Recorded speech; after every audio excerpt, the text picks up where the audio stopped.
What's up, y'all? This is Carla, aka Sela the Poet, and tonight I'm going to be speaking about domestic violence, of which I'm a survivor. I wrote an excerpt in my journal.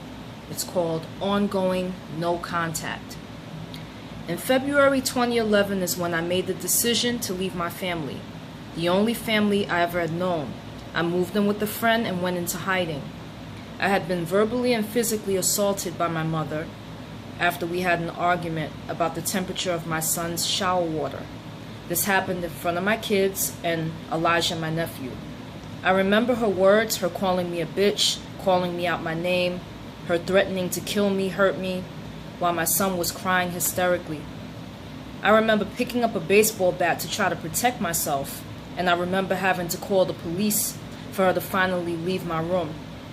I remember her lying to them when they got there, blaming me for the fight, saying that I tried to attack her with a bat, when in actuality, I was acting in self-defense so that she wouldn't further assault me or hurt me.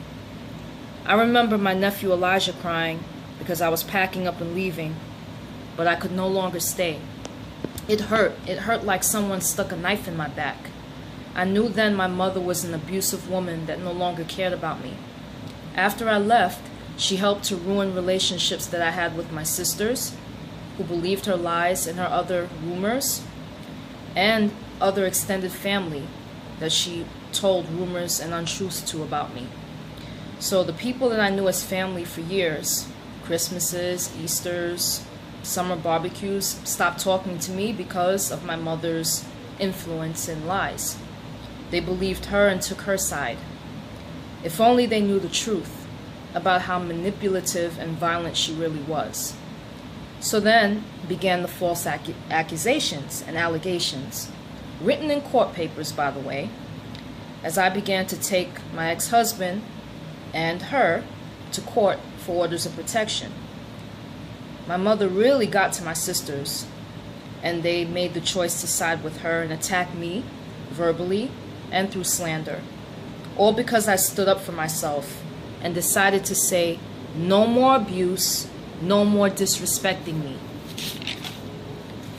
I didn't want anyone hitting me, cursing at me, calling me names, lying on me, or falsely accusing me of crimes anymore.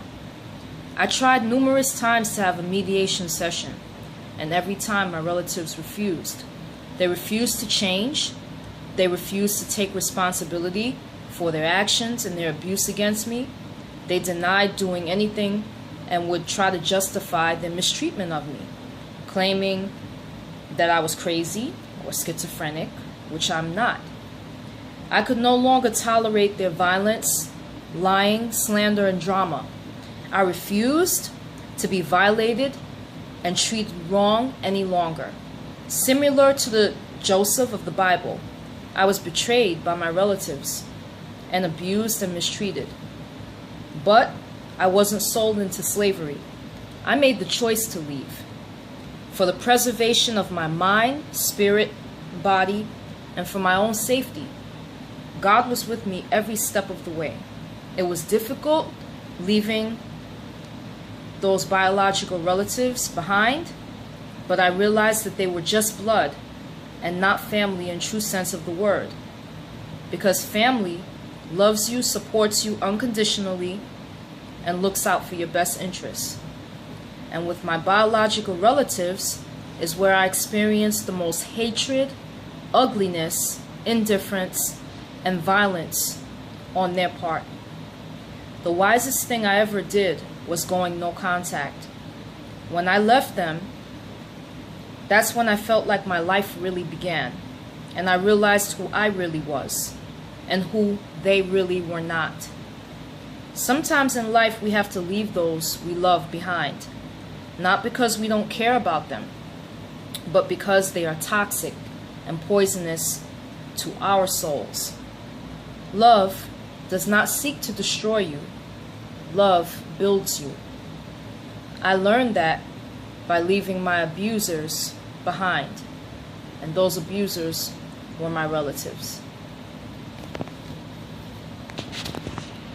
So going no contact is a very difficult choice.